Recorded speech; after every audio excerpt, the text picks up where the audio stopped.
It's an issue the Prime Minister has said his government would not reopen. But suddenly today, the death penalty was a main topic of debate. In Ottawa, on news sites and on Twitter too. And it all started with controversial comments made by a Conservative senator. Our senior correspondent Terry Milewski has the story tonight from the Hill. Terry.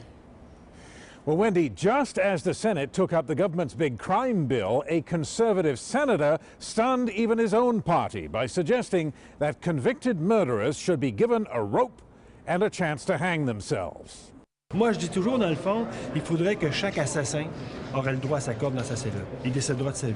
He said every murderer should have a rope in his cell. He will decide his own fate. Later, he said it again in English. Guys who will be 35 or 50 years in jail, he should have the responsibility of his life. Senator Pierre-Hugues Boisvenu said he is against the death penalty, but that in some cases we should think about it. We should make a reflection about that. Boisvenu has been in the Senate for only 2 years, but he has a very personal interest in justice. His own daughter was murdered in 2002, and Boisvenu became a respected advocate for victims in Quebec.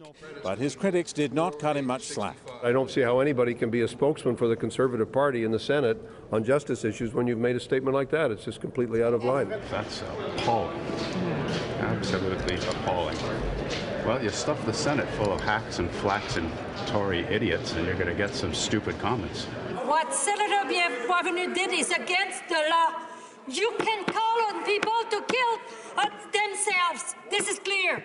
The death penalty debate has been closed in Canada for decades. Why are the Conservatives reopening the old debates? The Prime Minister, though, did cut Boisvenu some slack. Mr. Speaker, as I just said, the Senator has clearly withdrawn those words. I think we all understand that Senator Boisvenu and his family have suffered horribly in the past, and obviously I think we understand his emotions in that regard, but this government is focused on making sure we protect victims in the future. Senator Boisvenu also said it will cost Canada $10 million to keep the 3 members of the Shafia family, convicted of murder on Sunday, in prison.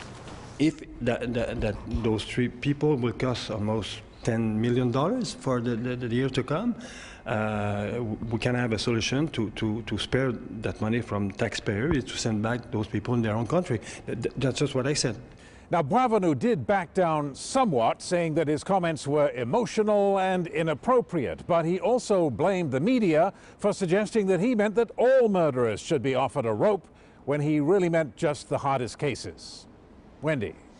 Thanks so much, Terry. Terry Milewski in Ottawa tonight.